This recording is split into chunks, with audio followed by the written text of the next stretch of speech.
il est clair que quelqu'un qui n'est pas passionné par ça de base et qui veut juste se mettre à la photo animalière parce que c'est à la mode, il faut oublier. Il faut vraiment que ce soit une passion parce qu'il y a beaucoup à apprendre avant d'aller sur le terrain faire une photo. Bonjour à toutes et à tous, c'est Régis Moscardini du blog oxonature.com. Je suis, comme toujours, ravi de vous retrouver pour ce nouvel épisode d'interview de photographe nature, la seule et unique émission sur le web qui vous aide à mieux photographier la nature en compagnie des meilleurs photographes. Pour ce 55e épisode, j'accueille la photographe et formatrice professionnelle Sandra Bérénice Michel. Née en Afrique, elle y a vécu les 6 premières années de sa vie et s'est ensuite installée en France où elle réside toujours, jonglant entre les Alpes et l'Occitanie pour animer ses stages photo-nature tout au long de l'année. Cette expérience africaine l'a marquée profondément jusqu'à influencer la manière dont elle vit l'amour qu'elle porte pour la nature. Vous allez très vite le constater, Sandra voue un respect immodéré pour toutes les formes d'espèces vivantes. Sa passion pour la nature, mais aussi évidemment pour la photographie, transpire littéralement dans sa façon de parler et j'ai vraiment adoré l'écouter et je suis certain que vous aussi, vous allez aimer. Dans cette interview, on va beaucoup parler de photographie de nature et animalière en montagne, mais aussi de l'éthique dans la photo animalière.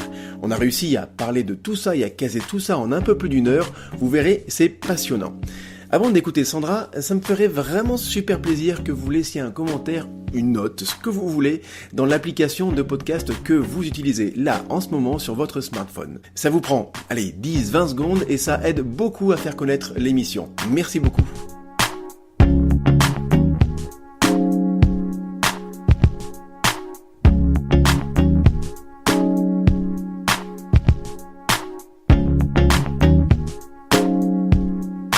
Salut Sandra. Et bonjour Régis. Alors je suis très heureux de t'avoir ici dans l'émission et je suis vraiment très content que tu aies accepté mon invitation dans l'émission. Alors je t'ai découvert sur Instagram, un réseau social que tout le monde connaît mais sur lequel tu es très active et donc on peut voir tes photos évidemment que tu postes régulièrement mais aussi via tes stories, tes journées de photographe formatrice que tu dévoiles, que tu montres donc au quotidien. Justement Sandra, j'aimerais savoir avant de commencer vraiment l'interview mais je voudrais que tu nous dises qu'est-ce que tu fais là en ce moment, quel est ton quotidien? D'accord, déjà Régis, je voulais te remercier pour cette invitation. Tu fais des podcasts qui sont vraiment hyper intéressants, donc pour moi d'y participer, c'est vraiment un grand plaisir. Donc pour ta question, en ce moment, moi là, je travaille sur des reportages photos. Les stages sont terminés depuis à peu près un mois parce qu'il y a eu du retard à cause de la météo. Mais voilà, les stages, ça va être d'avril à octobre au plus tard. Donc là, je bosse à fond sur des reportages photos de nature. Ça s'arrête parce qu'en fait, c'est l'hiver et qu'il y a moins de choses à voir dans la nature, c'est pour ça? Exactement, oui. Parce que là, par exemple, je vais être plutôt dans le sud de la France. Et les feuilles sont tombées, il y a moins de choses intéressantes. Donc du coup, j'arrête à partir d'octobre pour tous les stages collectifs en tout cas. Avant d'attaquer le sujet photo-nature en montagne et l'éthique photo, puisque c'est ce dont on va parler au cours de l'émission, c'est toujours pareil, bien sûr, les auditeurs veulent en savoir plus sur l'invité, donc sur toi en particulier. Alors pour commencer, donc j'ai fait mes petites recherches évidemment, j'ai fait mon petit travail. Alors tu es né en Côte d'Ivoire et tu as vécu les 6 premières années de ta vie en fait en Afrique. Quels souvenirs tu gardes de cette époque? Beaucoup de souvenirs. Alors, jusqu'à mes 6 premières années, c'est des souvenirs qui sont assez flous, c'est des souvenirs d'enfants à l'école, les mêmes que certainement toi tu as en France. Hein.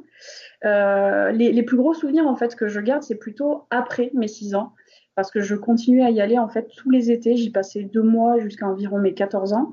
Donc, c'est à ce moment-là que j'ai gardé le plus de souvenirs du pays, de la nature, de la faune, de tout ce qui va avec le symbole de l'Afrique. D'accord, donc tu n'as pas arrêté d'y aller, tu n'as pas coupé les ponts du tout et comme nous, les enfants de ton âge en fait en France passaient leurs vacances la plupart du temps j'imagine en France, et bien toi tu partais là-bas en Afrique directement, toujours en Côte d'Ivoire, hein? Voilà, c'est ça. Moi je partais en Côte d'Ivoire en fait rejoindre mon père. Que je voyais donc tous les étés jusqu'à peu près mes 13-14 ans, où là, je n'y allais plus du tout. Donc, ça fait en fait depuis mes 13-14 ans que je n'ai plus revu mon pays d'enfance. Est-ce que cette expérience africaine, donc très tôt dans ta vie, et puis pour le coup, après, pendant encore presque 10 ans, deux étés par an, un été par an et 2 mois par an, est-ce que ça a façonné ton rapport à la nature d'aujourd'hui? Est-ce que tu considères que la façon dont tu vis la nature aujourd'hui, en France en tout cas, est-ce que cette expérience africaine a modifié ce comportement que tu peux avoir dans la nature aujourd'hui en France? Je pense que complètement oui. Alors, est-ce que c'est la vie que j'ai eue là-bas ou plutôt les personnes qui m'ont initié à cette vie? Telle est la question. Moi, à mon avis, voilà, c'est mon père, clairement, par rapport à son rapport à lui, à la nature, en tout cas, qui a fait que je suis devenue aujourd'hui, et en tout cas qui, euh, qui fait que j'ai tel rapport à la nature aujourd'hui. En fait, quand j'étais petite, c'était chasse, nature et découverte, pour faire un gros cliché, hein. On pêchait pour se nourrir et on chassait pour se nourrir. Et c'est vrai que ça a construit en fait mon approche que j'ai maintenant en France, qui est totalement différente parce que la chasse ici, c'est pas la même chose.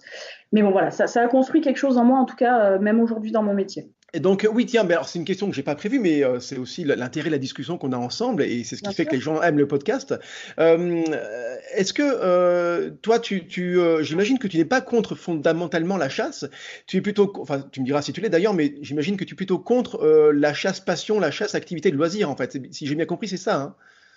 On va dire en grande partie que c'est ça, même si je ne peux pas être en fait contre la chasse parce que je ne peux pas obliger des personnes à ne pas vivre leurs activités, mais je suis pas pour.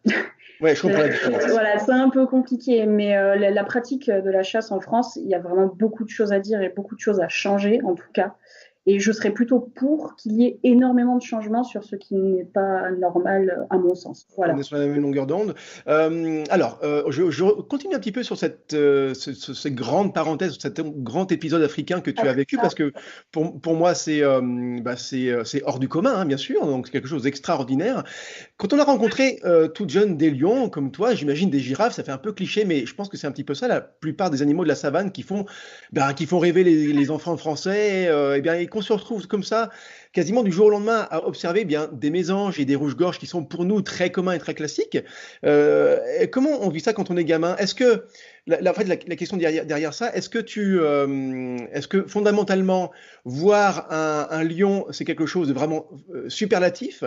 Euh, et est-ce que c'est pareil quand on rencontre une mésange, quand on la voit pour la première fois? Est-ce que c'est aussi quelque chose d'extraordinaire ou finalement, une petite mésange, quoi qu'il arrive, bah, c'est toujours très commun en fait? Alors, je trouve ta question très intéressante dans le sens où, comme tu l'as dit, eh ben, finalement, c'est un cliché. Donc, c'est génial qu'on l'aborde hein, parce que justement, ça peut permettre de voir les choses différemment. Donc, moi, j'ai grandi en Afrique et comme j'ai dit, j'y allais 2 mois par an jusqu'à mes 14 ans. Mais figure-toi que, comme je peux vivre ici, eh ben, j'habitais en ville. Donc, je n'ai pas côtoyé les grands emblèmes africains tels que l'éléphant, la girafe, etc. Bon, par contre, comme je t'ai dit, mon père était chasseur-pêcheur, donc on avait des camps de pêche et puis il avait quelques maisons éparpillées dans la nature. Donc, j'allais souvent en nature. Je n'ai pas croisé d'éléphants, je n'ai pas croisé de girafes, mais par contre, j'ai été confrontée par exemple à des lamantins, à des caïmans, voilà, à une autre faune, mais pas les beaux emblèmes en fait dans ton rêve. Donc voilà, finalement, la vie africaine, c'est pas ce qu'on peut penser. On a évidemment le schéma en tête, bah oui, bien sûr, les grands animaux majestueux qu'on voit dans les zoos, qu'on voit dans les livres. Mais c'est vrai que tu as raison de souligner ça, c'est-à-dire que bien peut-être comme je sais pas, quelqu'un qui vivrait en Afrique s'imagine la faune française comme le renard, comme peut-être le loup d'ailleurs, je sais pas comment il s'imagine, mais certainement ça reste très cliché. Il y a plein d'autres choses. Mais en fait, est-ce que tu penses que on a tendance à trop s'habituer à la faune dans laquelle on vit? Ce que je veux dire par là, c'est que je pense que si la mésange, je prends cet exemple-là parce qu'elle est très commune en France, Oui. eh bien, si on prend quelqu'un qui vit tout à fait ailleurs et qu'on l'emmène en France et qu'il voit une mésange pour la première fois, ben, je pense qu'il sera très impressionné. Est-ce que tu penses que c'est vrai ou finalement un petit oiseau reste un petit oiseau? Comment tu vois les choses de ce côté-là? Bah, moi, je vois les choses de mon point de vue de passionné. Donc, c'est pas neutre comme point de vue. C'est-à-dire que moi, si j'amène quelqu'un en nature, j'aurais tendance à avoir envie qu'il soit aussi épanoui que moi en voyant une mésange. Et ça va dépendre de la personne, tout simplement. C'est-à-dire que si la personne est vraiment passionnée par la nature et aime ça, il prendra autant de plaisir à voir une petite mésange, un rouge-gorge, qu'un lion. Même si les regards et évidemment les émotions qu'on va vivre sont différentes, mais en tout cas, moi, j'y prends beaucoup de plaisir. Donc, j'aurais tendance à croire que la personne avec moi, si elle est passionnée, prend autant de plaisir. Mais c'est pas forcément le cas. Je pense que chacun a son approche et que les gens doivent aussi voir les animaux d'une différente manière et avec une émotion toute différente que la nôtre. Donc, ça doit dépendre vraiment des personnes, je pense. C'est vrai que j'adore ta réponse et c'est quelque chose que toi, en tant que photographe formatrice, d'ailleurs on va parler de ton activité un peu plus tard, mais Oui, et moi en tant que pareil formateur photographe, mais dans un domaine un petit peu différent, en tout cas avec une forme différente, c'est aussi notre mission d'aider les gens à redécouvrir la faune qui est vers chez eux. Comme exactement. disait, je crois que c'était peut-être Léonard de Vinci qui disait, ou peut-être un autre, peu importe à la limite, mais en gros il faut continuer à regarder le monde avec un regard d'enfant. Ça paraît un D'enfant, peu comme oui, ça, mais voilà, comme voir, voilà, c'est ce qu'il disait, je crois, c'est voir, eh bien, les animaux ou les choses de la nature comme si on les voyait pour la première fois. Et c'est ce qui est très difficile finalement, et c'est ce que nous on doit essayer de faire en tant que passionnés, formateur. ouais, passionnés formateurs, pédagogues, tout ce qu'on veut, quoi. Exactement, je suis tout à fait d'accord avec toi et c'est vraiment le plaisir, par exemple, moi, que je vais prendre dans mes formations et j'imagine que c'est la même chose pour toi, quand je vais être sur le terrain avec mes stagiaires et qu'on va passer à l'étape pratique, entre guillemets, où on va se balader et faire des exercices. C'est vraiment un moment où je les invite à réapprendre à observer ce qu'ils ont autour d'eux. Donc évidemment, ça va être la flore, mais si possible, ça va être aussi la faune, donc les petits oiseaux qui vont passer. Et c'est vrai que de retrouver des fois des petits regards d'enfants, des étoiles dans les yeux sur des choses très simples de la vie qu'ils ne regardaient plus en fait avec ce regard d'enfant, ça rend vraiment heureux, quoi. C'est une passion qui est juste géniale à transmettre. Je l'ai expérimenté au Salon de la Photo à Paris, donc cette année. Donc j'ai passé 5 jours, j'ai fait une conférence par jour, et en fait, ma conférence n'était pas du tout sur le thème de l'animalier, mais je ponctuais ma conférence par des photographies d'animaux sauvages, un renard, une mésange, etc. Et à chaque fois qu'en fait je racontais une petite anecdote, un petit point très précis sur un animal, sur l'animal en particulier, et je remarquais que les gens étaient vraiment très sensibles à ce genre de petits discours, quelque chose de pas scientifique, de pas rébarbatif, de pas pompeux, juste de dire par exemple, bah tiens, la mésange, je disais aux gens, bah voilà, la mésange, pour aller chercher les petits vers et les petites chenilles à sa progéniture, en fait, à ces petits oisillons, bah, va faire entre 250 et 500 allers-retours par jour. Et si admettons, on accepte qu'elle fasse 500 mètres pour aller chercher la nourriture, eh bien, on fait 500 mètres multipliés par 250 allers-retours, ça fait quand même pas mal de distance, quoi. Et ce genre de petites anecdotes qui sont très méconnues, quand on les dit, ça permet vraiment aux gens de reprendre pied, de reprendre contact avec la nature, très commune, très voilà, qui est là, qui est à la portée quasiment à la portée des doigts, mais que les gens oublient, quoi. Donc je pense que ce petit passage par les petites anecdotes marche très très bien. Je sais pas si tu l'as expérimenté toi aussi. Oui, et ben, du coup, je fais une petite parenthèse. Je voulais te remercier d'ailleurs au nom de tous pour tout ce que tu fais. Vraiment, on suit à distance nous aussi sur Instagram tes conférences et tout ton travail. Et c'est juste génial ce que tu fais. Donc voilà, juste merci de la part de tous. Et oui, je l'ai expérimenté en effet. C'est vrai que les petites anecdotes sur les oiseaux, notamment moi quand je suis en stage, par exemple, il va y avoir le martin pêcheur. Le simple fait de l'apercevoir et d'en parler quelques minutes, les gens adorent ça, quoi. Ils reprennent un contact avec la nature et je trouve ça génial parce que de nos jours, on s'en rend bien compte, on est quand même beaucoup connectés, mais différemment et plus assez à la nature. C'est clairement un souci. Alors peut-être qu'il y a du mieux, mais bon, voilà, il y aurait Oui, quoi faire voilà. une émission complète là-dessus, D'accord. et c'est ça, ouais. Alors, tu as beaucoup randonné, tu randonnes encore beaucoup pour être immergé dans la nature, et puis ça fait partie de ton travail aussi.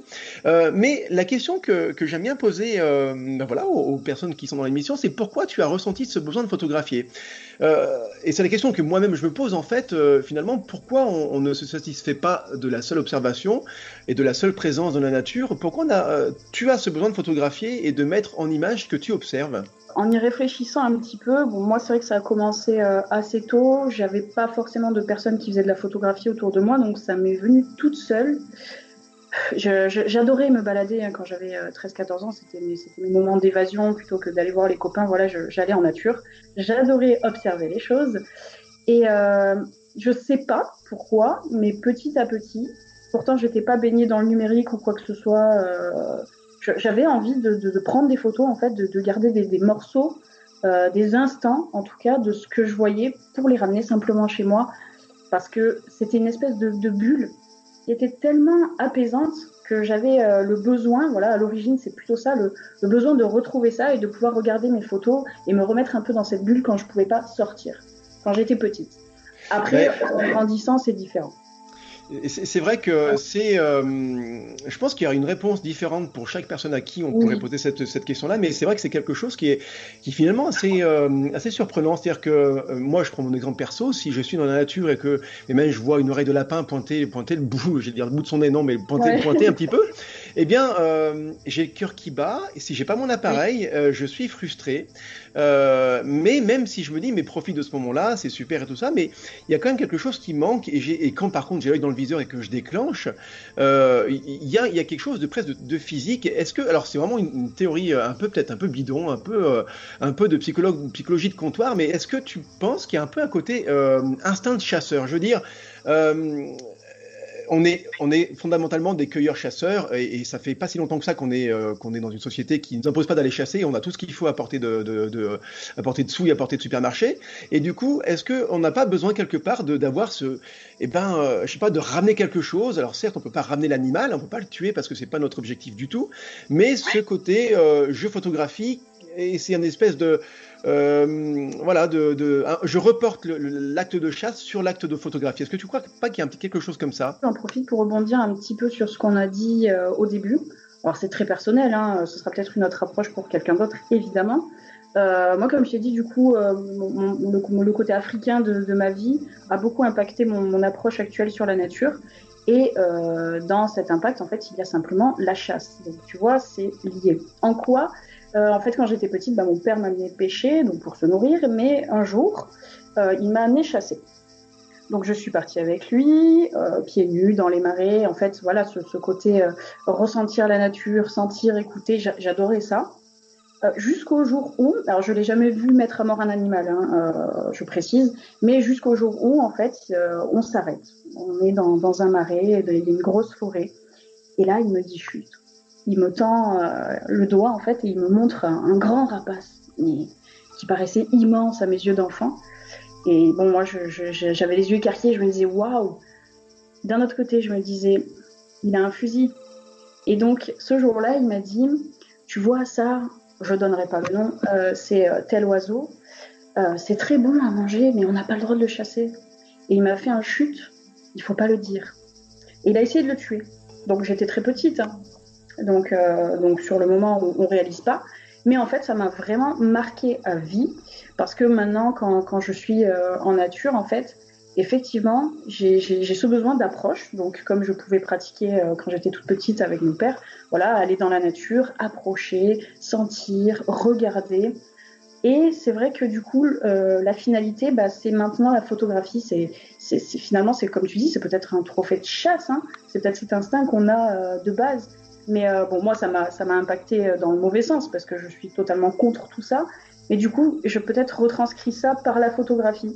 Maintenant, je pense que j'ai envie d'immortaliser, d'être témoin de quelque chose qui existe, qui vit comme nous, et pas de quelque chose qu'on va tuer. Donc, je pense que oui, le côté photographie et chasse, ça peut être franchement lié. C'était une super anecdote.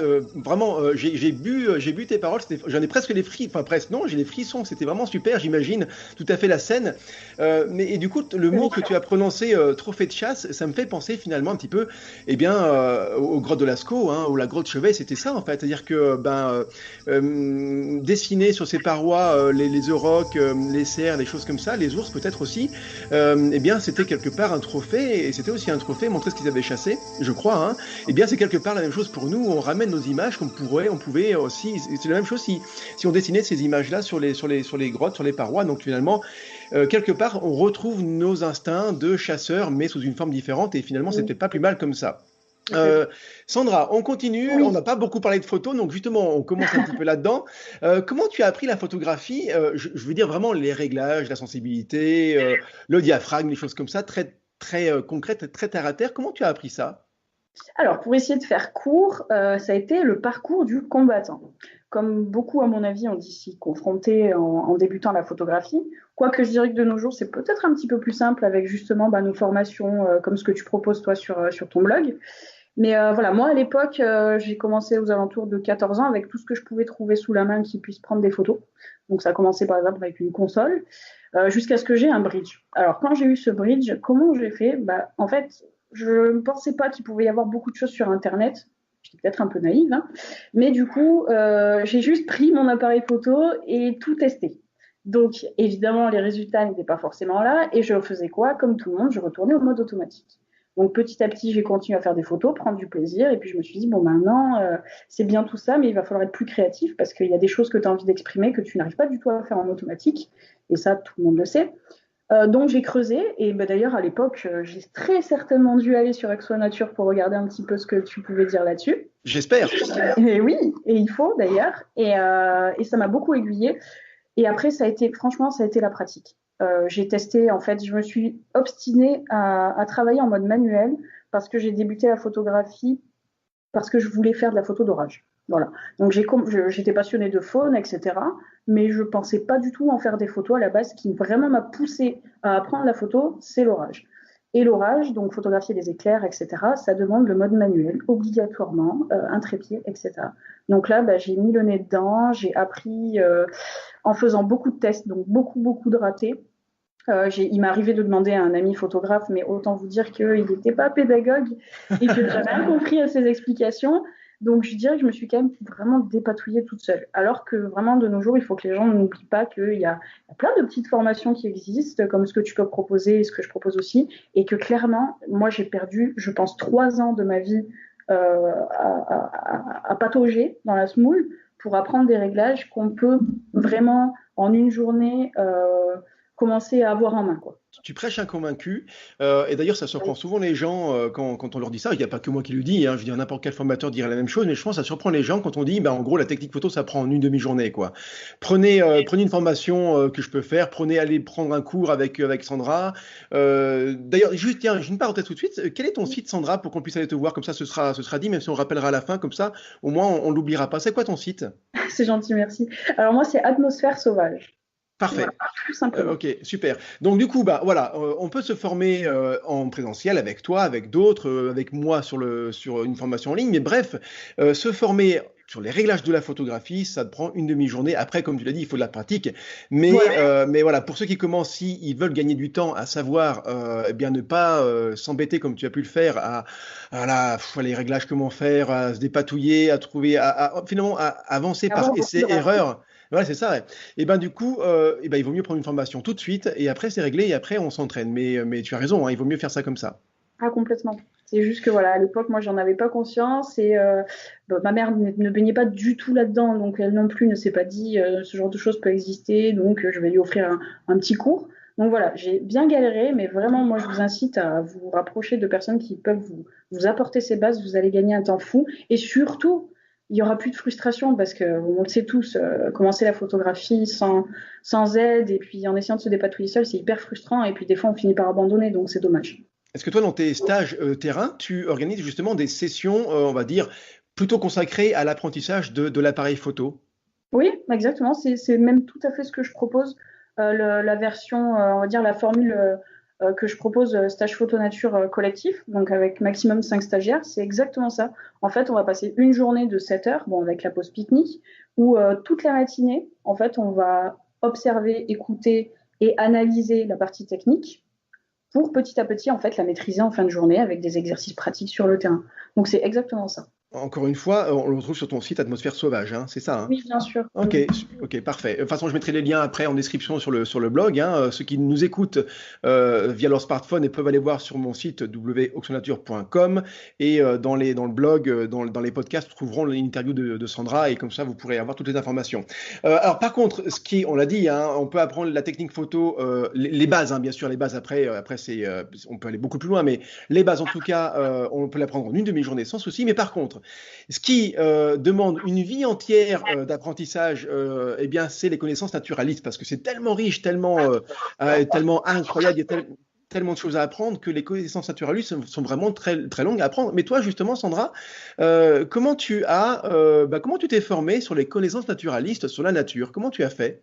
Alors là, je suis vraiment bien d'accord avec toi et je dirais même que on n'a même pas assez d'une vie pour tout apprendre sur ce qui nous entoure. On n'est vraiment rien comparé à toute la biodiversité qui nous entoure.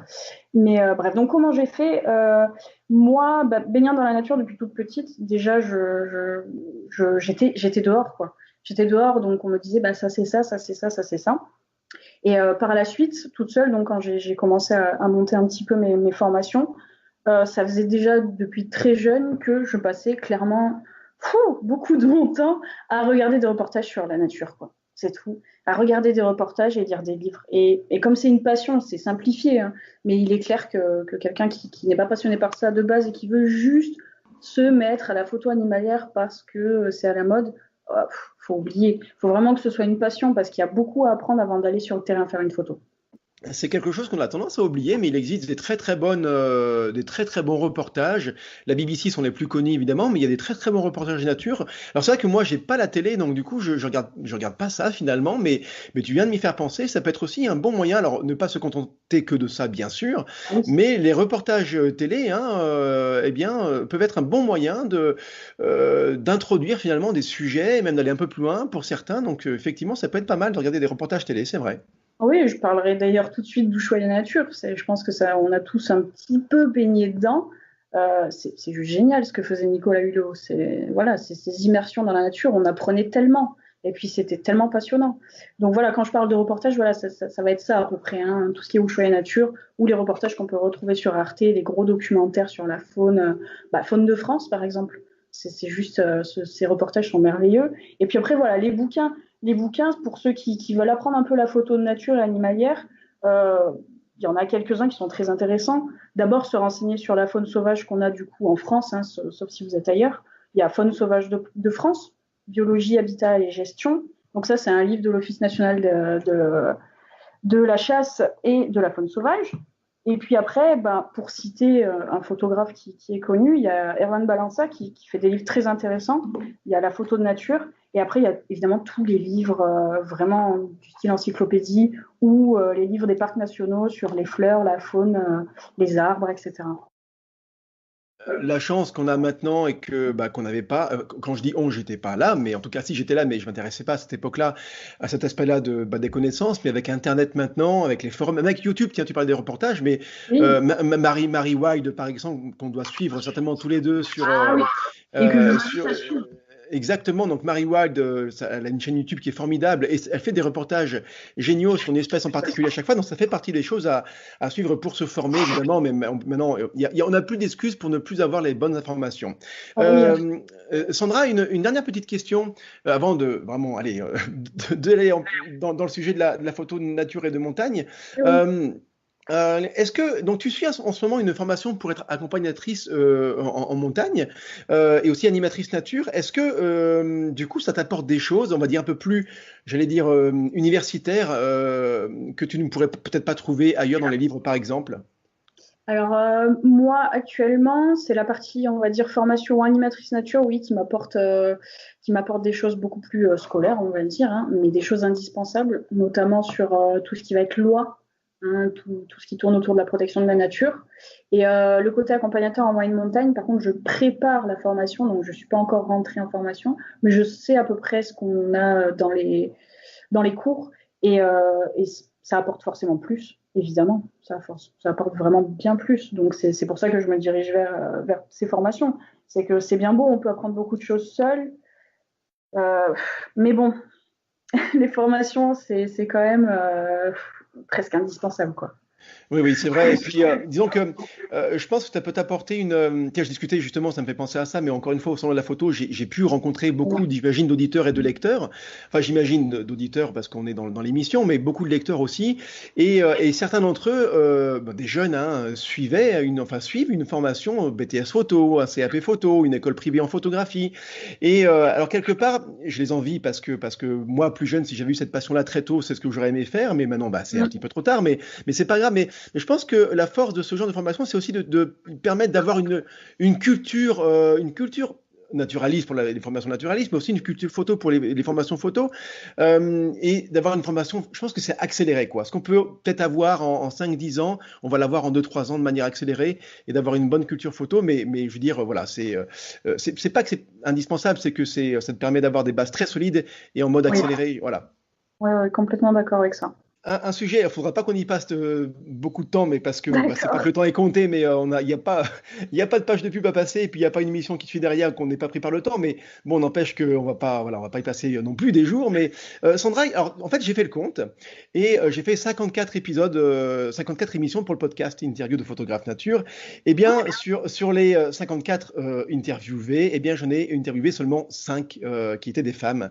Alors, je le fais pas, je veux dire, je le cherche pas évidemment, c'est comme ça, c'est un fait, et je le constate et j'en suis bien désolé.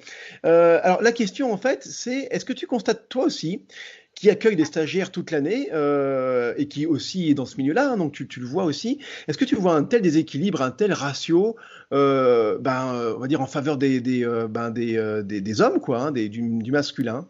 Eh ben, en réfléchissant bien à ta question, du coup, sur les formations, j'ai pas ce déséquilibre.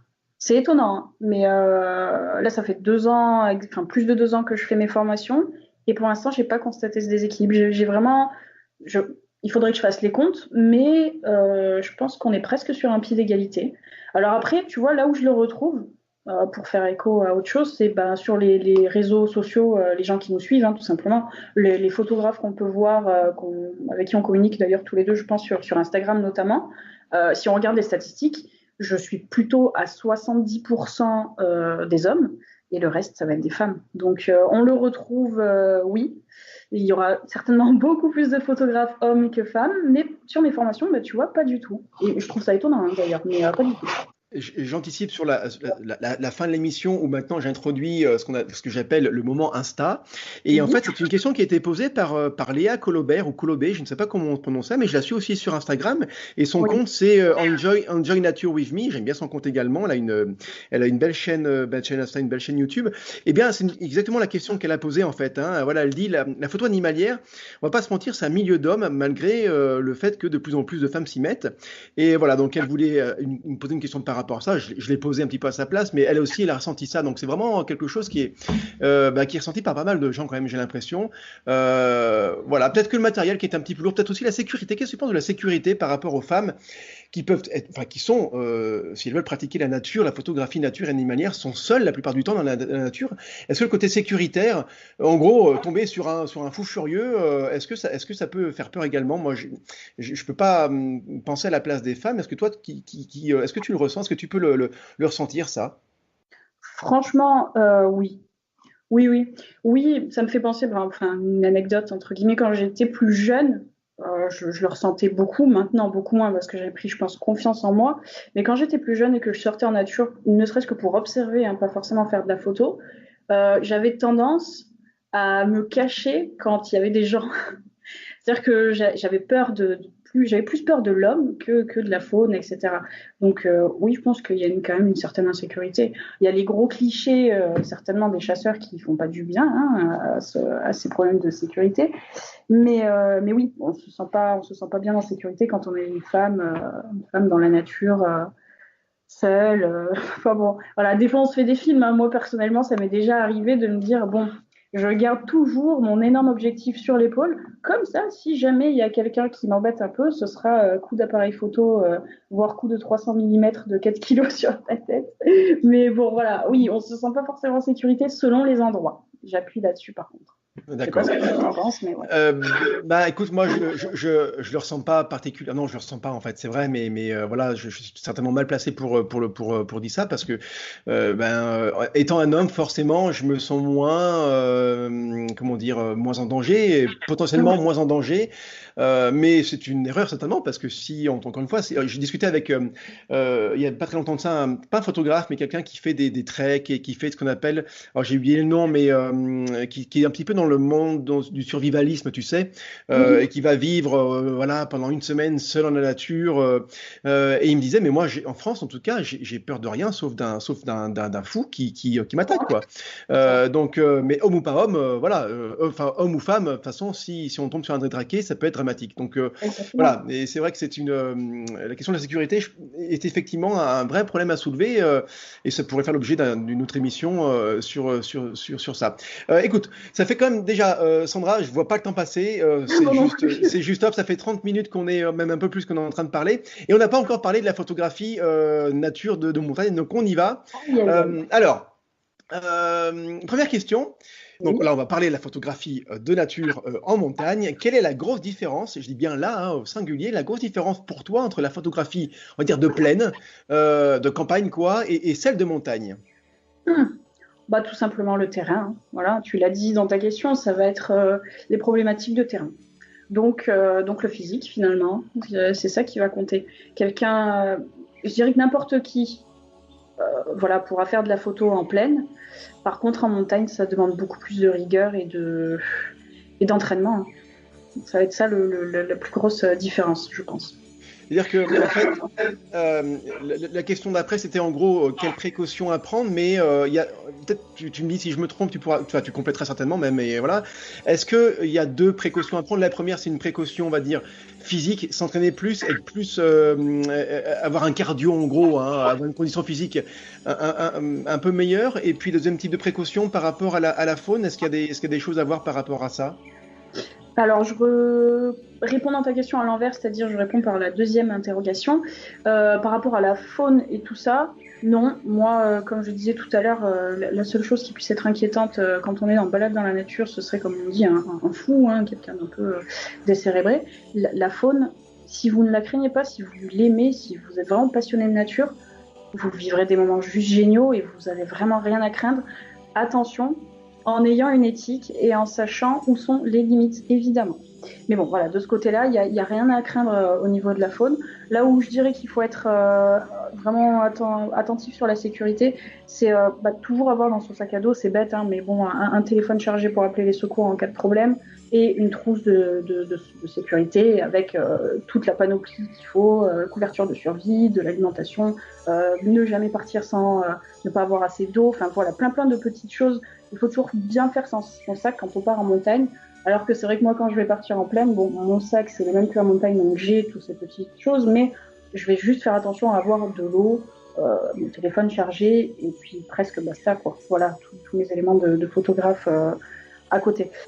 Côté physique, oui, je suis tout à fait d'accord, et c'est vrai que du coup, pour rebondir sur le côté homme-femme, c'est plus difficile forcément pour nous les femmes, même si on le cache bien et qu'on essaye d'être forte.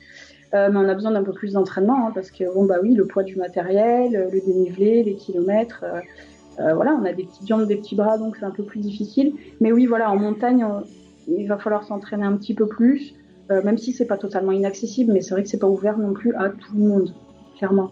Je rebondis sur ce que tu dis, Sandra, et par rapport à la météo, moi, je veux dire, si je vais faire une sortie photo au Champlain, enfin en plaine, non, mais je suis en Auvergne, ça reste de la moyenne montagne, si on monte vraiment sur les sommets vraiment les plus hauts d'Auvergne, mais c'est pas de la haute montagne. Donc très clairement, je veux dire, s'il y a un orage qui se pointe, si je vois que le ciel s'assombrit, je suis en train de faire un affût pas loin de chez moi, j'ai pas peur.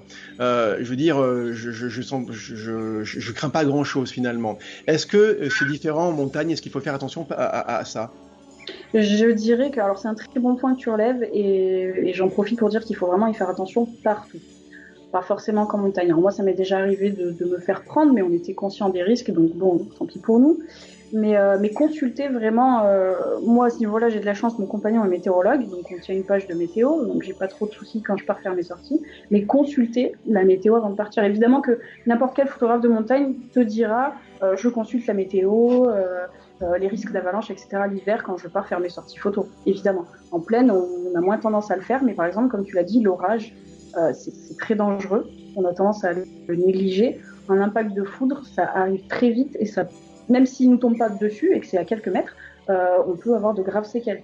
Donc il faut vraiment prendre le temps avant de faire une sortie, de regarder la météo, d'être sûr que voilà, soit il va faire beau, soit il y aura du nuage, mais il n'y aura pas de risque de tempête, d'orage, etc. C'est vraiment important. En montagne, on doit être très tenté de faire des photos de paysage, car les beaux points de vue sont forcément très fréquents.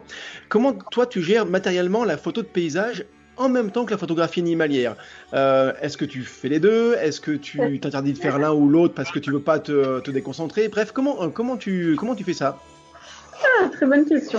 Franchement, ça se gère. Enfin, ça se gère pas. Bien sûr que ça se gère quand on est entre guillemets professionnel et qu'on y va pour le travail pro.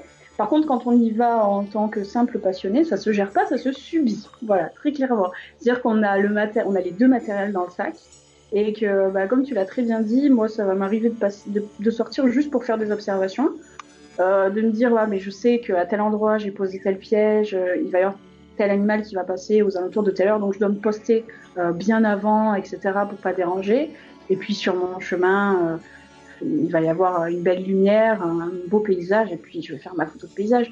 En fait, il faut simplement vivre l'instant et plus trop se poser les questions de bon, ok, on a des objectifs, mais si c'est pour la passion, il faut juste vivre ce qu'on voit et en profiter.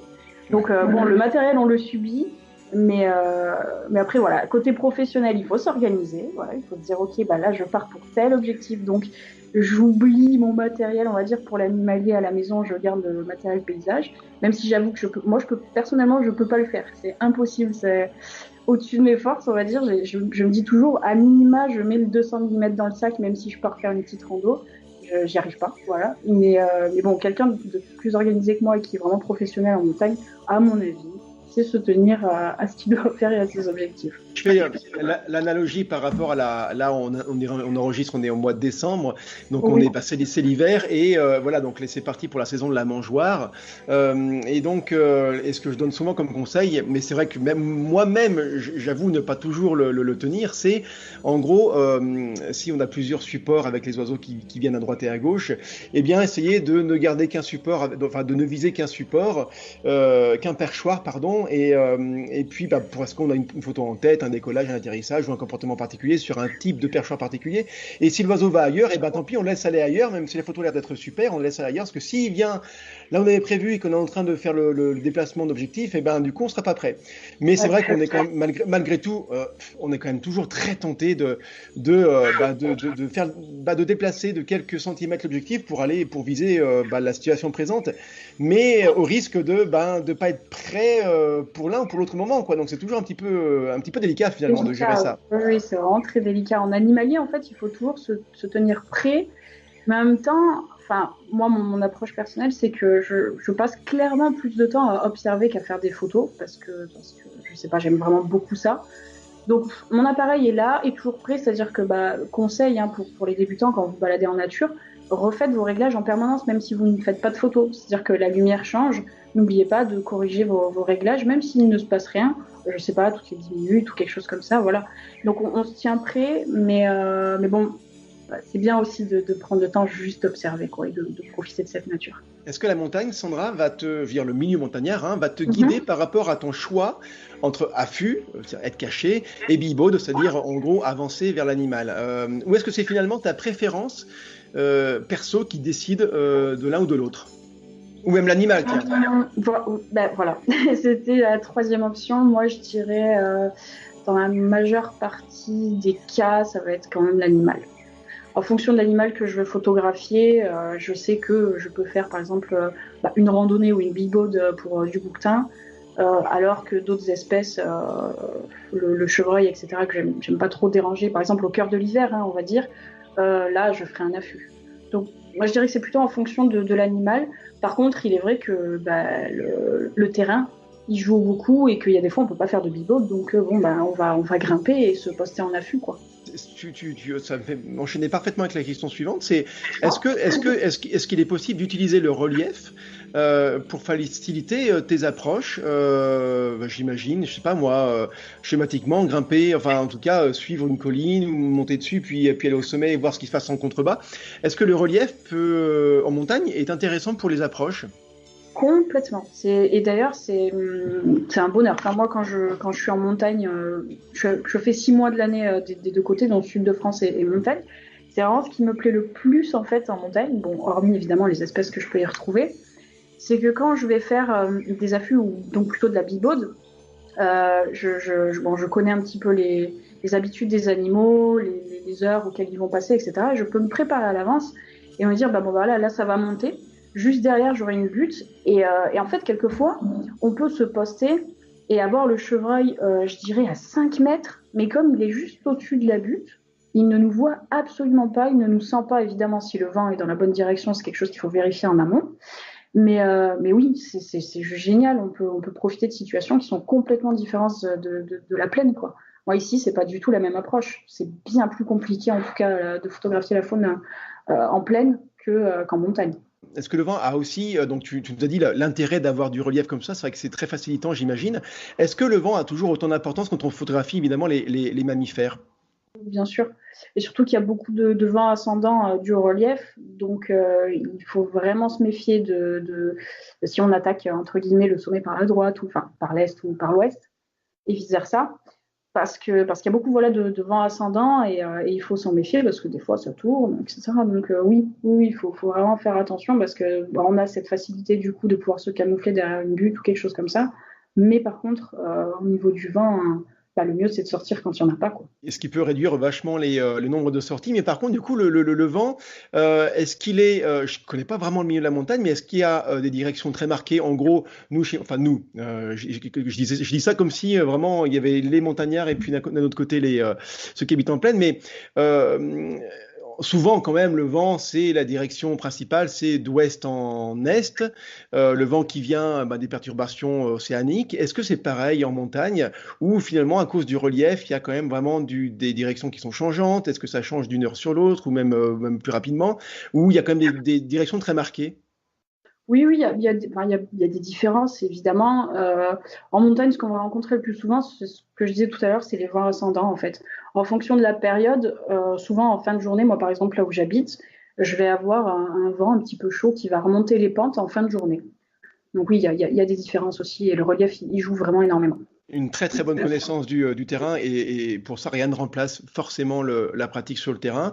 Oui. Quel est l'animal pour lequel toi tu as une vraie passion et que tu prends plaisir à photographier, à observer et pour lequel tu pourrais vraiment faire des centaines de kilomètres quoi? Oh, cette question, j'aimerais te la retourner, mais euh, Non, t'as pas le droit, c'est moi qui pose les questions. ouais, je sais, mais franchement, tous, en fait. Bon, en vrai, c'est pas facile. J'aime vraiment tous les animaux. Ouais, on va En resserrer un petit peu en montagne, montagne. là, tu resserres beaucoup et tu dévoiles des choses. Je suis en train de suivre le loup depuis déjà 2017. Euh, donc, on va dire que un petit peu, d'ailleurs, comme je pense beaucoup de photographes, ce serait mon rêve de pouvoir l'observer un petit peu mieux que ce que je l'ai déjà fait et le photographier. Mais c'est pas pour autant, on va dire, mon animal préféré. Même si je pense que je serais comme une dingue de croiser son regard. Je croise un regard profond de chamois, ça m'apportera beaucoup d'émotions aussi.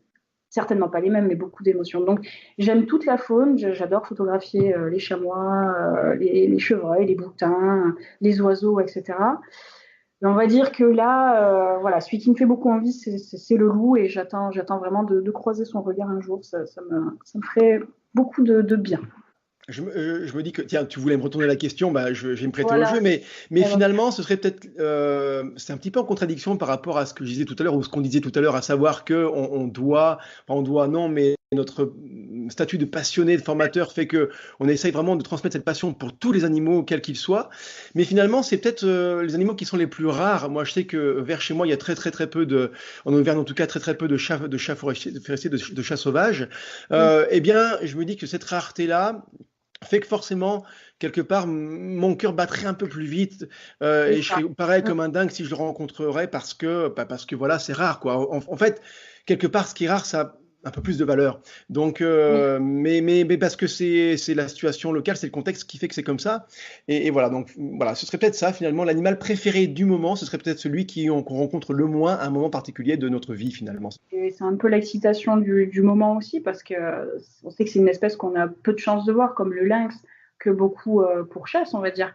Mais voilà, enfin, entre guillemets, ouais, j'aime tous les animaux, je pense que toi aussi, mais c'est vrai qu'il y a peut-être certains regards qui nous apporteraient beaucoup plus d'émotion que d'autres. Est-ce que tu voudrais donner un conseil pour celui qui habite en montagne ou celui qui va peut-être habiter en montagne, qui va déménager et qui souhaite continuer ou se lancer dans la photographie animalière? Un conseil qui pourrait être peut-être, je sais pas, mais vers quel animal tu le dirigerais pour qu'il puisse apprendre, je veux dire, sans trop faire de bêtises, au sens où s'il dérange, s'il fait des petites erreurs, c'est pas dramatique pour l'individu et pour l'espèce en question. Donc oui, je pourrais conseiller déjà surtout pas l'hiver, parce que c'est vraiment une période où les animaux ont besoin de tranquillité. C'est déjà suffisamment dur pour eux de trouver de la nourriture, de marcher dans la neige. Ils s'épuisent vraiment, donc ça, il faut y penser. Donc pas l'hiver. Si vous voulez débuter, vraiment pas l'hiver. Après l'été ou au printemps. voilà, je le dis, c'est plus simple d'observer la faune parce que la neige fond et qu'ils vont sortir pour manger. Et à ce moment-là, on les dérange moins. Donc, je conseillerais par exemple le chevreuil. En affût, en faisant vraiment attention à toutes les règles de base, le vent, enfin voilà, tout ce qu'on connaît tous. En faisant attention à tout ça, je pense que le chevreuil, ce serait une des espèces que je conseillerais pour débuter en photo animalière pardon, en montagne. La limite altitude du chevreuil, est-ce qu'il se limite à une altitude particulière? Les animaux, les chevreuils, pardon, en particulier, ils vont avoir une limite. Bon, évidemment, c'est l'étage forestier, donc en fonction des versants, ça dépend. Par chez moi, je vais réussir à les trouver jusqu'à 2000 mètres à peu près, quoi. Évidemment, l'hiver, ils vont redescendre, donc ils seront visibles en plaine. Mais en plein été, on les observe jusqu'à 2000 mètres. Enfin voilà, faut voir en fonction de la montagne et des versants à quelle altitude est l'étage de forêt. Alors, tu vois, par rapport à ton conseil vraiment très judicieux, évidemment, par rapport à l'hiver où on les laisse tranquilles parce que n'importe quel dérangement pourrait avoir des conséquences dramatiques au sens où si Voilà, oui, l'animal doit se déplacer parce qu'on le dérange, eh bien, il va puiser dans ses réserves finalement qui sont on va certainement jamais être. plus Voilà. faibles qu'en plein été. Mais encore une fois, en plaine, je fais le distinguo pour faire la comparaison, mais c'est pas du tout pour mettre en opposition, en tout cas pour comparer. Par chez moi, il y a de la neige, allez, 10 jours par an à peine. Et ben le reste du temps, je peux quand même sortir pour faire des séances photos quand même, parce qu'il y a encore de l'activité pour certaines espèces. Je peux aussi en profiter pour faire du repérage, voir des lieux de passage. Et même s'il neige un petit peu, s'il neige un petit peu, je peux voir le matin les traces qui ont été faites pendant la nuit. Donc Exactement. c'est très pratique. Est-ce que quand même en montagne, est-ce que je peux quand même sortir pour faire au moins du repérage et sans déranger les animaux? Est-ce que c'est possible? Oui, bien sûr. Là, du coup, ce que je peux conseiller, moi, c'est de sortir, mais en pleine journée, donc pas tôt le matin ou tard le soir, comme on ferait à l'inverse pour faire des photos. Comme ça, on évite un petit peu de les déranger, même s'il y a des chances. Et voilà, c'est juste génial l'hiver parce que quand la neige est fraîche, on peut observer les traces et du coup apprendre, mettre en pratique un petit peu ce qu'on a eu, soit dans notre formation, soit dans nos bouquins, et voir sur le terrain ce que ça donne, ces fameuses traces, est-ce qu'on arrive à identifier l'espèce, etc. Le poids, dans quelle direction il est allé, certainement se dire aussi à quelle heure, etc.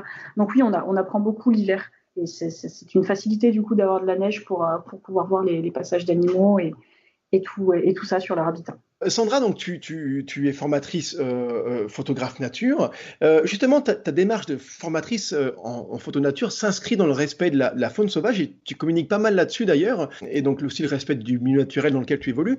Pourquoi tu accordes autant d'importance au côté éthique de la faune nature, même si tu l'as évoqué en filigrane, hein, voilà, au cours de tes différentes réponses, mais là précisément, qu'est-ce qui fait que tu accordes autant d'importance au respect de la nature dans le cadre de ton travail? C'est une question sur laquelle il pourrait y avoir plein de réponses parce qu'il y a plein de raisons en fait à cet amour profond de la nature. Mais c'est ça en fait, c'est que je voue un respect profond à toutes les espèces, quelles qu'elles soient. Alors peut-être à tort, hein. Certaines personnes en tout cas ne mettent pas sur le même piédestal, mais moi ça va être ça. Et j'estime du coup qu'on doit le respect à cette nature, qu'on doit le respect à cette faune. Et j'essaye en tout cas de transmettre du mieux possible. Évidemment, moi aussi j'ai fait des erreurs étant débutante. Et donc du coup, je me sers des fois aussi de ces erreurs pour apprendre aux personnes que j'ai en stage. Mais voilà, j'essaye de transmettre un maximum le respect de cette nature. Je pourrais rebondir sur le fait que je travaille, enfin en tout cas je suis bénévole dans un centre de sauvegarde de la faune sauvage. Et le fait d'y observer beaucoup de choses, notamment quand on sauve certains oiseaux qui ont été criblés de balles, ou d'autres qui se sont fait écraser, ou des petits qui sont tombés du nid mais qu'il faut laisser en fait par terre parce que les parents continuent à les nourrir, mais les gens ne le savent pas. Enfin, bon, il y a énormément de choses et en fait, je pense qu'il faut apprendre tout ça aux gens parce que on est mal informé. On est de mieux en mieux informé, certes, et c'est génial, mais on est encore mal informé et je pense qu'il faut même aller plus loin que nos stages. Il faudrait toucher les jeunes. Et moi, c'est mes objectifs personnels. Euh, voilà, de toucher un maximum de gens lors de mes formations, de leur expliquer des choses sur le terrain. Mais personnellement, voilà, j'aimerais me diriger du côté de la pédagogie et toucher un maximum de jeunes sur tout ça parce que j'y tiens beaucoup à cette nature et qu'elle est quand même merveilleuse et qu'elle a surtout énormément à nous apporter, pardon, et que les gens ne s'en rendent pas forcément compte. Ouais, mais de toute façon, on vient de là, quoi. Je veux dire, il y a plus de débat maintenant possible, on vient de Mais là, oui. donc voilà, il faut effectivement, tu as raison. C'est une grosse question d'éducation, et bah maintenant, avec tous les médias qu'on a à disposition, faut en profiter justement par Instagram, par YouTube, comme tu fais toi aussi parfois. Hein, tu postes des vidéos sur ta chaîne également. Tiens, juste, comment s'appelle le nom de l'association dans laquelle tu interviens? La LPO, donc c'est la Ligue de Ah bah oui. protection pour les oiseaux. Donc c'est assez connu. Et moi, en fait, sur ma région, c'est Centre de sauvegarde de la faune sauvage, en plus d'être juste Ligue de protection des oiseaux. Donc ça veut dire qu'on va récupérer tous les animaux sauvages qui ont été blessés ou juste tombés du nid, etc. Donc il y a de tout. Hein. Il y a des renards, enfin il y a vraiment de tout. Moi, j'ai déjà sauvé un vautour, par exemple, moi-même. Et voilà, et on va derrière les réintroduire. Donc ça prend du temps, il y a des soins, il y a beaucoup de choses à faire. Et voilà, donc si on peut sensibiliser sur tout ça pour qu'il y ait moins d'animaux qui atterrissent dans ces centres de soins, c'est juste génial. Tiens, justement, encore une fois, par rapport à ce domaine-là de l'éthique et du respect de la nature, tu sais, quand quand je crée et que je lance une formation en ligne hein, sur la photographie animalière, bah, finalement, quelque part, on incite forcément, alors on les éduque, hein, on va apprendre aux élèves, aux former à être plus respectueux et ne pas faire de bêtises, justement, ça permet ça, mais quelque part, on incite les gens à aller plus sur le terrain et plus dans la nature, et donc potentiellement à plus la déranger. Comment toi, en tant que formatrice, Sandra, tu gères ça? Alors, ça a été quelque chose de très délicat et c'est vrai que déjà depuis très longtemps, j'ai été assez radicale, voire même un peu trop là-dessus. C'est-à-dire que je me refuse déjà tout simplement d'amener quelqu'un en stage photo pour de l'animalier, par exemple, hein, sur le terrain. Donc, je me suis refusé ça et je l'ai accepté une fois avec un jeune qui allait en faire ses études et sa vie, donc je ne l'ai pas regretté. Il s'y connaissait déjà beaucoup, donc j'ai pas eu peur de pouvoir l'amener sur le terrain et en affût, etc. Mais c'est vrai que j'ai du mal. En tout cas, moi, j'ai déjà eu hein, des personnes qui m'ont demandé à faire des stages photo animaliers.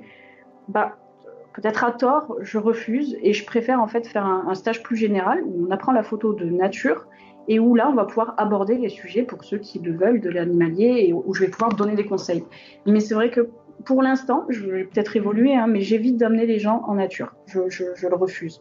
Mais je comprends tout à fait que ça se fasse. Mais c'est vrai il faut vraiment savoir mesurer les choses et tester un petit peu la personne avant, en fait. Parce qu'on voit très vite, enfin, toi, ça a déjà été le cas, à mon avis aussi, quand tu as quelqu'un qui va t'appeler, qui veut un stage voilà, animalier et qui va juste te dire, moi, j'habite, je sais pas moi, à Paris, je veux venir en montagne, je veux photographier telle espèce, à sa façon de parler, à son approche et à ce qu'il va te dire, tu vas sentir tout de suite si c'est quelqu'un de passionné qui, derrière, a des notions déjà de ce que ça va être, cette approche, de ce qui enfin, de tous les risques qu'il y a autour de ce fameux dérangement, ou c'est juste quelqu'un, comme moi j'ai pu souvent avoir au téléphone, qui s'en fout, qui veut venir en montagne pour profiter des connaissances de la personne et avoir sa petite photo animalière, tu vois.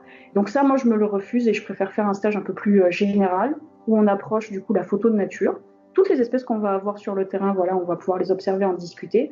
Mais en tout cas, j'amènerai pas forcément des gens en affût. Donc voilà, sachez-le, si vous allez sur mon site, je ne proposerai pas ce genre de sortie. Voilà. C'est très contradictoire en fait, parce que tu dis, enfin, notre façon de vivre la nature, c'est-à-dire que on la respecte profondément et en même temps on en vit, c'est-à-dire que mon travail, mon business, et c'est pas un gros mot, eh bien c'est lié à la nature, c'est-à-dire que je dis aux gens allez photographier parce que c'est formidable, allez dans la nature parce que c'est formidable, mais en leur disant ça, clairement, eh bien, bah, j'invite les gens à y aller, donc à potentiellement plus déranger les animaux qui sont déjà bien dérangés par ailleurs par toutes les autres activités humaines.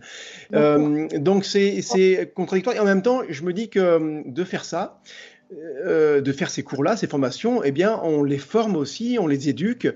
Et donc, quelqu'un qui serait aurait envie de se lancer dans la photographie animalière sans être formé par ailleurs au préalable, eh ben irait quand même et ferait des bêtises et dérangerait. Donc voilà, c'est comme ça que je me entre guillemets que je me rassure et que je me dis que c'est important de le faire parce que ben voilà, de toute façon quelqu'un qui serait passionné aurait envie d'y aller, irait quand même et qu'il vaut mieux prendre par la main cette personne-là, la former et puis après c'est pas l'empêcher mais en tout cas la guider pour ne pas qu'elle fasse trop de petites bêtises. Et justement, tiens Sandra, quel est le danger quand on débute en photographie animalière de de faire n'importe quoi.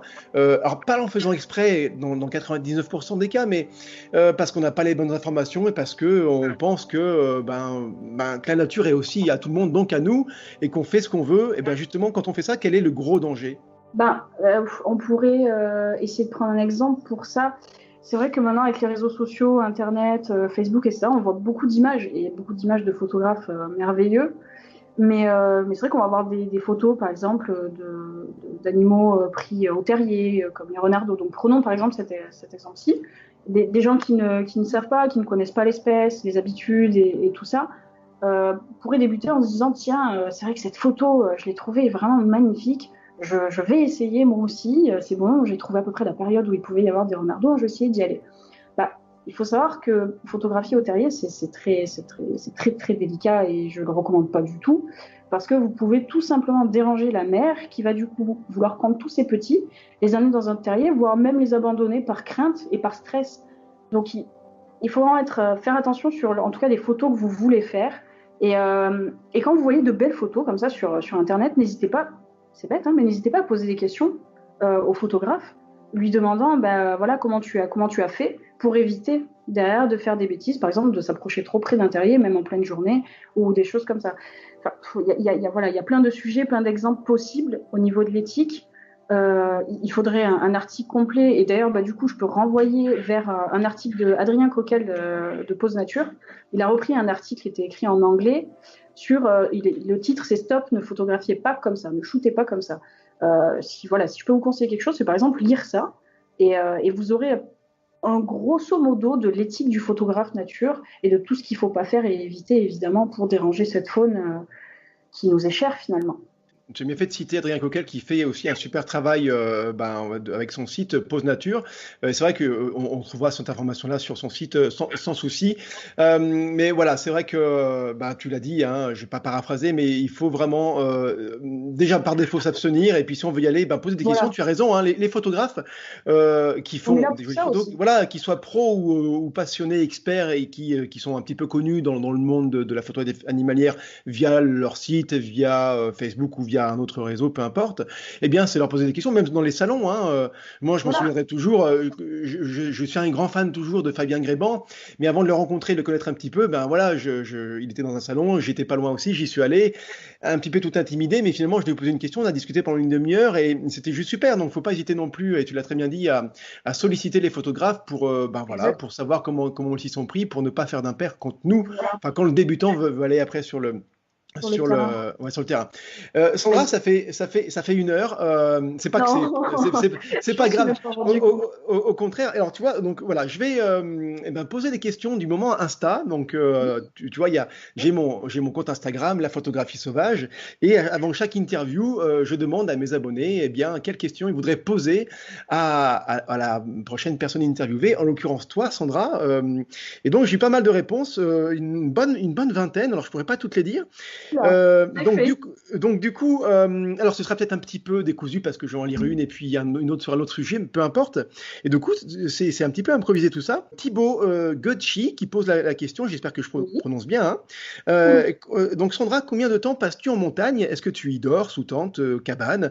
Voilà, donc il y a plusieurs questions, mais en tout cas la première, celle-ci là. D'accord. Alors moi, je vais passer vraiment beaucoup de temps en montagne. Alors de par la photographie. Donc, comme il a dit, ça m'est déjà arrivé de dormir évidemment sous tente, affût, etc. Et parce que je fais beaucoup de randonnées, comme tu l'as dit, je vais être accompagnatrice en moyenne montagne. Donc, je vais passer le plus clair de mon temps libre, même hors photo, mais beaucoup, beaucoup. Évidemment, plus on passe de temps sur le terrain et plus on va connaître son terrain et donc plus on serait capable de savoir où aller précisément à quel moment. Donc c'est important de passer le plus de temps sur le terrain, évidemment. Autre question, cette fois-ci de Thierry Wildlife, photographer. Oui, Wildlife photographer. C'est ça. Donc question pour Sandra. Qu'emportes-tu dans ton sac terrain, dans ton sac photo? Oh, beaucoup de choses. Alors, à la journée peut-être, je sais pas, dire quelque chose. La sortie la plus fréquente en tout cas. Ok, moi dans mon sac photo, j'ai toujours mon trépied avec la rotule pendulaire et la rotule basique. J'ai toujours du coup mes 2 appareils photo avec tous les objectifs. Pour pas tu utilises quoi? En termes de boîtier ou les objectifs? Oui, les deux. Alors, j'ai deux boîtiers Nikon. Ce serait une autre marque pour moi, ce serait la même chose, hein. J'ai un plein format et un DX, donc un D500 à 850. J'ai un objectif grand angle pour le paysage. Donc là, c'est que je dise pas de bêtises, 12-24, 14-24 mm, pardon. Et j'ai un macro et j'ai un téléobjectif plus un téléconvertisseur et plein de petites broutilles qu'on met évidemment comme accessoires dans nos sacs, des filtres, etc. Donc côté photo, ça va être ça. Et après, dans mon sac, j'ai toujours, voilà, ça c'est le minimum quand on part en montagne ou ailleurs d'ailleurs, de l'eau. Donc 2 litres d'eau dans un camel, dans des bouteilles, comme vous voulez.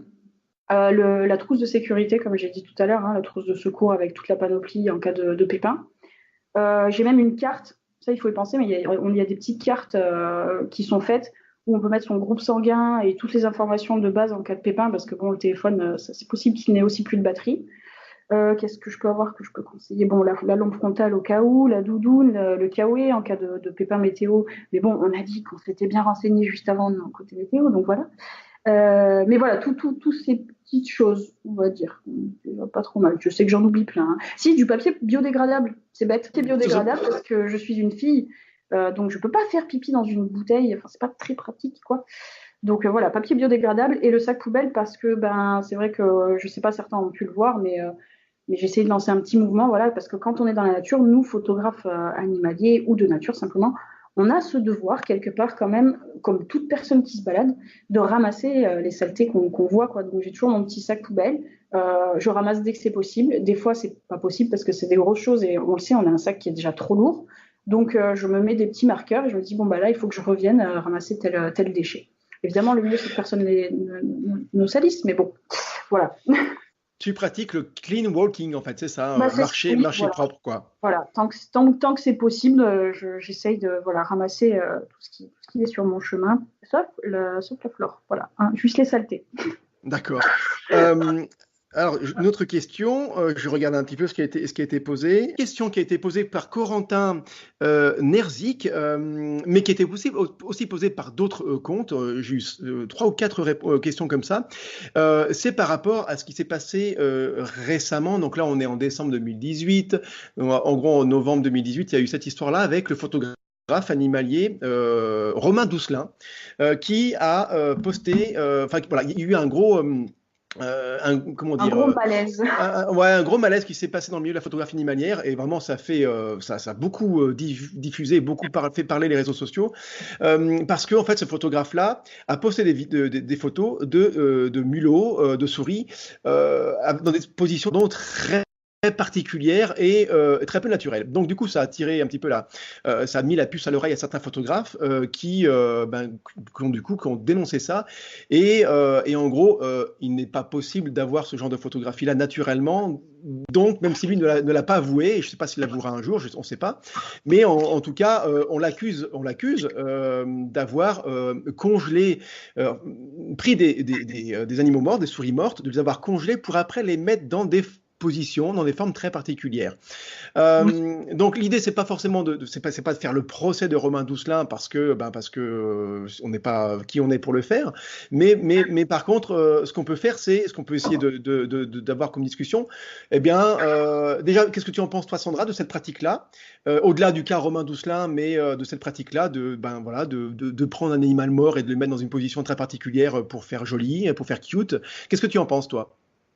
Bah, évidemment, j'en pense que du mal parce que j'aime la nature, mais, euh, mais à la décharge de tous ces gens-là, parce que c'est quelque chose qui existe depuis longtemps et qui est pratiqué depuis vraiment longtemps, malheureusement. Je pense hein, vraiment que ces gens-là, on arrive là juste à cause des réseaux sociaux, quoi. Tout simplement. Les réseaux sociaux et les magazines, la pression, voilà, de se dire, bah, il me faut la photo qui va apparaître dans tel magazine. Ces gens-là, ils perdent en fait la passion de la nature, je pense, tout simplement, parce qu'ils sont avidisés par le côté je dois vendre de la photo ou je dois faire du like ou des choses comme ça. Donc, c'est vraiment dommage, mais Romain Doucelin ou qui que ce soit, de toute façon, moi, je les invite à avouer la chose et justement derrière à s'en servir comme erreur et en parler et dire qu'il faut pas faire ce genre de choses et évoluer et puis ouais, photographier différemment derrière parce que c'est l'éthique photographe et ça nous met tous dans une situation inconfortable parce que C'est horrible ou quoi de voir des photos comme ça? Eh C'est bien, tu peut-être un sais que, aménagement. effectivement, je rebondis sur ce que tu dis, Sandra. C'est vrai que ça nous met dans une position inconfortable. Et alors, je l'ai pas vécu personnellement. On m'a jamais dit, tiens, cette photographie-là, c'est pas possible. T'as trafiqué l'animal est pas vivant ou je sais pas quoi. Mais par contre, une photographie justement de Bastien Riu que j'aime beaucoup par ailleurs. Eh bien, j'ai diffusé avec son accord une de ses photos au salon de la photo. Oui. Justement cette année. Mhm. Et en fait, c'est une photographie de fourmis dans une position un peu particulière. C'est très graphique, c'est en noir et blanc, c'est magnifique. Oui. Et j'ai eu une question d'une personne qui m'a surprise sur le coup, mais après, après non, en fait, hein, en réfléchissant, avec le recul. Et elle m'a demandé, mais cet animal-là, cette fourmi-là, elle est morte, quoi. Je veux dire, elle est morte, il l'a mise comme ça, c'est pas possible. Et tu vois, c'est ce genre de suspicion qui, nous, après, effectivement, photographes, on va dire éthiques, en tout cas respectueux de la nature, nous mènent dans des situations particulières. Donc c'est vrai que en ça, c'est très dérangeant. Et ce que tu dis par rapport à la recherche du like, moi, ça me fait penser aux sportifs qui se dopent. C'est-à-dire que C'est un peu ça. c'est eh bien pour se démarquer, pour être meilleur, pour aller plus loin, pour gagner plus d'argent, pour être reconnu. Eh bien, certains sportifs sont prêts à se doper pour améliorer leur performance artificiellement. Eh bien, je pense que c'est exactement la même démarche. Et tu sais ce que tu as dit finalement. On va pas se doper en tant que photographe, mais par contre, on va quelque part doper la nature Tricher, ouais. en trichant, quoi, en trichant tout C'est simplement. ça. Ouais. Mais c'est quelque chose qui, franchement, c'est excusable. Si Romain Dousselin écoute un jour ce podcast, moi, je l'invite franchement à tout simplement faire son mea culpa. Il est jeune, donc il a pris un peu la grosse tête dans certaines réponses qu'il a pu avoir d'ailleurs. Mais c'est pas grave, tout ça, ça peut être oublié si, s'il dit clairement que voilà, il est allé trop loin justement à cause de cette pression qu'il peut y avoir autour du like, du buzz et de la vente de la photo, puisqu'il est photographe de presse. Voilà, il est juste allé trop loin. Il a fait quelque chose évidemment qui n'est pas du tout tolérable. Mais ça peut s'excuser et si derrière il fait des choses bien meilleures, voilà, ça peut s'effacer quoi. Tu as complètement raison. Alors on dit souvent, faut avouer à moitié pardonner, mais aussi, c'est au-delà de ça, c'est vraiment une question de communication, c'est de dire les choses et puis Voilà, après d'être on peut honnête. voilà être honnête et puis on peut le comprendre complètement. Mais c'est vrai que tu as raison, on peut comprendre ce qu'il a fait par ton explication évidemment, mais aussi parce que peut-être d'être tête dans le guidon, des fois on réfléchit plus quoi. Moi tiens, je C'est vais ça. donner un exemple personnel. Pendant un moment, j'écrivais un mail par jour. Pendant 3 mois, j'ai fait ça, un mail par jour. Au bout d'un moment, bah, tu manques un petit peu d'inspiration ou pour faire que les gens cliquent sur ton mail, eh bien, tu vas forcer un petit peu plus. C'est ce qu'on appelle quelque part un peu le putaclic, tu sais, c'est ce qu'on voit tous sur Oui, YouTube, des hein, titres un peu accrocheurs. un titre très accrocheur Voilà. qui sera plus ou moins en lien avec le contenu, mais il faut quand même que les gens soient interloqués par l'objet du mail, donc on va aller dessus. Et puis du coup, moi j'avais mis un mail évidemment assez accrocheur qui était en gros, trouvez votre terrier de renard en moins de 2 heures parce que je l'avais fait, mais c'est vrai que ce titre-là, sur le coup, encore une fois, je me suis jamais dit, est-ce que c'est bien ou pas bien, parce que je venais de rédiger mon mail, j'étais voilà, dans la création, dans le feu de l'action, j'ai dit, tiens, et hop, j'ai mis cet objet-là, les gens vont cliquer, ça va être super. Et j'ai eu beaucoup, quand même, pas mal de messages en retour de gens qui disent, bah Régis, franchement, ce titre-là m'a dérangé parce que comment dire, c'était un objet qui était un sujet de mail, hein. Le titre, trop compétition, trop grossier, voilà, c'est pas ce qu'on attend de la nature finalement.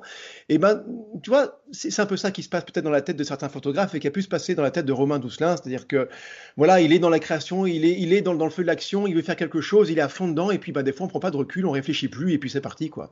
Ça, il n'a pas vu qu'il avait dépassé les limites. Et puis derrière, le problème, c'est que peut-être que maintenant, il prend peur parce qu'il a vu les réactions qu'il avait pu avoir à l'encontre de toutes ces photographies. Et il se dit que ben, il risque peut-être gros pour sa carrière. Donc, il nie, il nie. Mais je pense que vraiment, le meilleur à faire pour lui et pour n'importe qui d'ailleurs, c'est voilà, de prendre le temps, certainement, d'analyser ce qu'on a fait et bah, de se dire non, là, j'ai passé certaines limites. Et puis, bah, autant s'en servir pour que d'autres personnes ne fassent pas ces erreurs et en parler, quoi.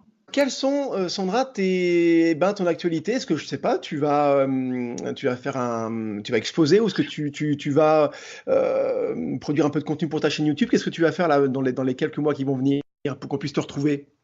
Alors, dans les quelques mois qui vont venir, donc là, comme je vais repartir sur la montagne, au niveau des petites stories, par exemple, que je peux publier, bah, j'arrête forcément de publier sur les reportages actuels, qui étaient le cœur emblématique du canal du Midi, mis en avant sous toutes ses formes, donc faune, flore, tourisme, etc.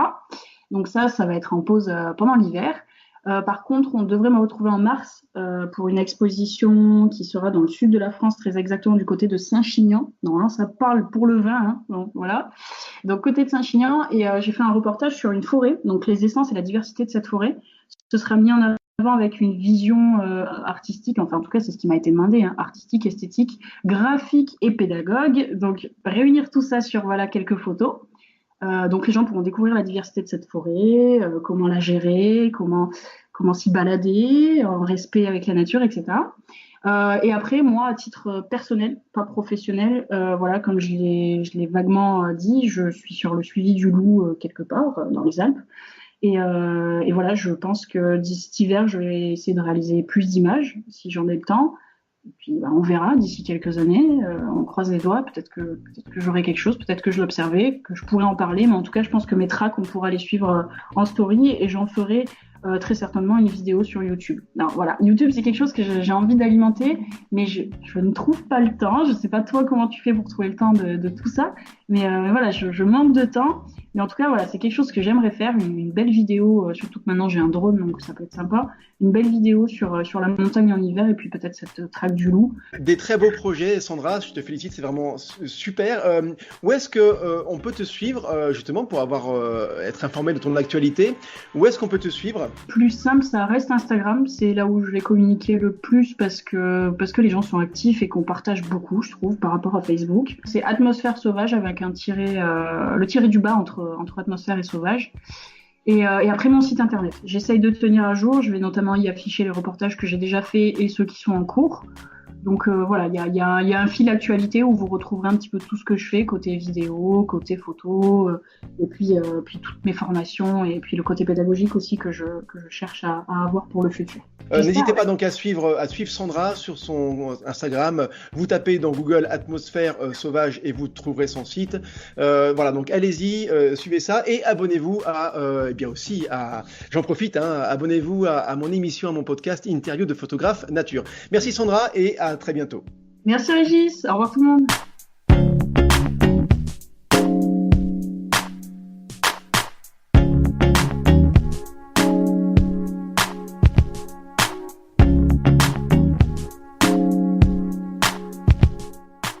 D'accord.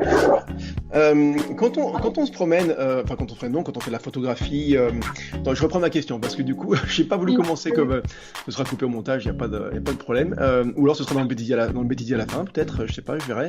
Ah oui. J'adorais pardon.